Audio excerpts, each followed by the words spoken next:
Welcome back to my channel. আমি সেই মেয়ে, আশা করি তোমরা খুব ভালো আছো আর আমিও খুব ভালো আছি। কাল রাতে যেন রেমালের তাণ্ডবে চারিদিকের অবস্থা না খুবই খারাপ। আর আমি এখন অফিসে বেরিয়েছি আর ট্রেনটা বন্ধ। তো আমি স্টেশনে এসেই জানতে পারলাম ট্রেনটা বন্ধ। কিছু করার নেই, আমাকে বেরিয়ে যখন পড়েছে আমাকে অফিসে যেতেই হবে। তো আমি অটোর জন্য অনেকক্ষণ ওয়েট করেছিলাম। তো ওখানে স্ট্যান্ডের লোকেরা আমাকে বলল যে অটো আজকে আসবে কি না কেউ জানে না, আর এই ওয়েদারে কে বা অটো নিয়ে বার হবে বলো।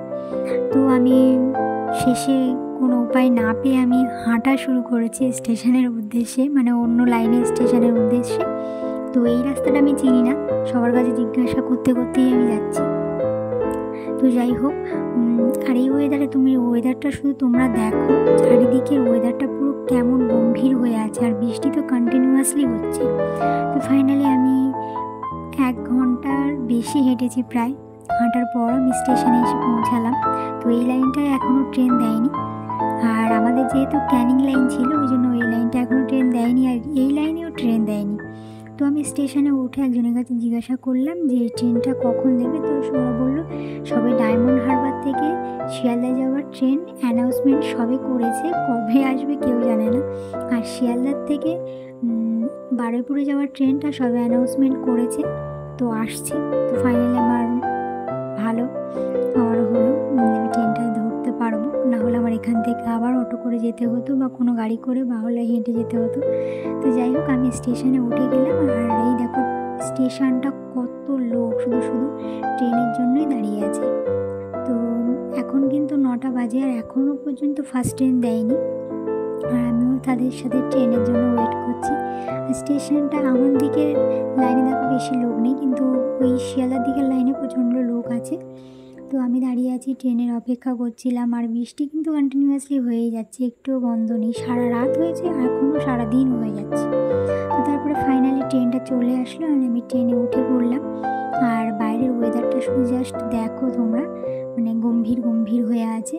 কোথায় ভাবলাম এই ওয়েদারে একটু ঘরে থাকবো, ঘুমাবো, তা না, অফিসের জন্য বেরোতে হলো। আর এরকম ওয়েদারে ঘরে ঘুমিয়ে থাকতে বেশ ভালোই লাগে। তো যাই হোক, ট্রেনের মধ্যে বেশি লোক নেই, খুব কমই লোক আছে। আর আমি ট্রেন থেকে নেমে গেছি এখন আমি। আর এই রাস্তাটা যাচ্ছিলাম, এত বৃষ্টি তারপরে দেখো আমি পৌঁছে গেছি। আর এই জায়গাটা থেকে আমার খুব ফেভারিট এই জায়গাটা। আর আমি এখানে এসে আমি অফিসে অলরেডি পৌঁছে গেছি, আর আমরা তারপরে তোমাদেরকে ভিডিওটা করে দেখাচ্ছি। আর বাইরের ওয়েদারটা দেখো, আর কাজটা না জল পড়েছে বলে একটু ঝাপসা টাইপের লাগছে। আর এই চারিদিকে কেমন মেঘলা ওয়েদার, বৃষ্টি কিন্তু হচ্ছে। তো তারপর আমি অফিস থেকে বেরিয়ে পড়লাম, আমি আর দিদি দুজন মিলে যাচ্ছি। এখন বৃষ্টিটা থেমে গেছে, সারাদিন হয়েছে, এখন হচ্ছে না।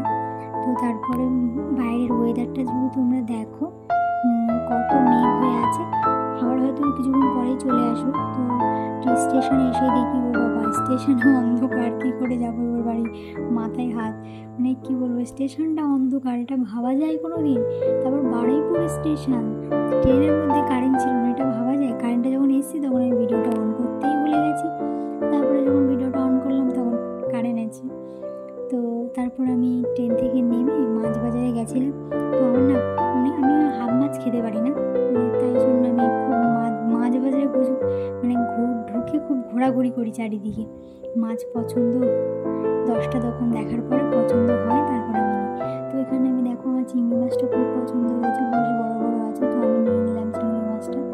আর আমি যেহেতু এখন একা খাবো তাই একটু সবজিও নিয়ে নিচ্ছি, কারণ সবজি বেশি করে নিলে না ঘরের মধ্যে নষ্ট হয়ে যায়, ওই জন্য একটু কম করে সবজি নিই। তো ফাইনালি আমার সবজি মাছ সব নেওয়া কমপ্লিট, আমি এবার বাড়ি যাচ্ছি। তো বাড়ি পৌঁছে এখন আমার রান্না বসাতে হবে। আমি বাড়ি চলে এসেছি, চল এবার রান্নার জোগাড় করে নিই। আর এখানে আমার মাছ অলরেডি ভাজা হয়ে গেছে, আর এখানে সবজিও কাটা হয়ে গেছে, আর রান্না কমপ্লিট। আমি এখন খেতে বসেছি। কারেন্ট চলে গেছিলো, আবার কারেন্ট এসছে, এখন ভোল্টেজ কম, তাই তোমাদেরকে মুখটা দেখার, মানে তোমরা মুখ দেখতে পাচ্ছ না, এতটাই আলো কম। আর খাওয়া শেষ করে আমি থালা বাসন ধুয়ে নিয়ে চলে এসেছি, কারণ কি সকালবেলা আমাকে যেহেতু বেরোতে হয়, আর আমি সকালবেলা এঁটো বাসন ধোয়া পছন্দ করি না, তাই জন্য আমি সব ধুয়ে মেজে সব সুন্দর করে রাখি। সকালবেলা উঠে ঘর ঝাড় দিয়ে বাসি কাজ সেরে তারপরে ভাত বসিয়ে দিই। আর এটা করলে আমার একটু সুবিধাই হয়, এঁটো বাসনে আমার আর হাত দিতে হয় না ডবল করে। আর এই দেখো কাল সকালে রান্না করার জন্য আমি সবজিও কেটে রেখেছি, এটা আমি রোজই কেটে রাখি সবজি। তো সবজি কাটা আমার এখানে কমপ্লিট হয়ে গেছে, খাওয়াও কমপ্লিট। এবার আমি একটু পড়তে বসবো।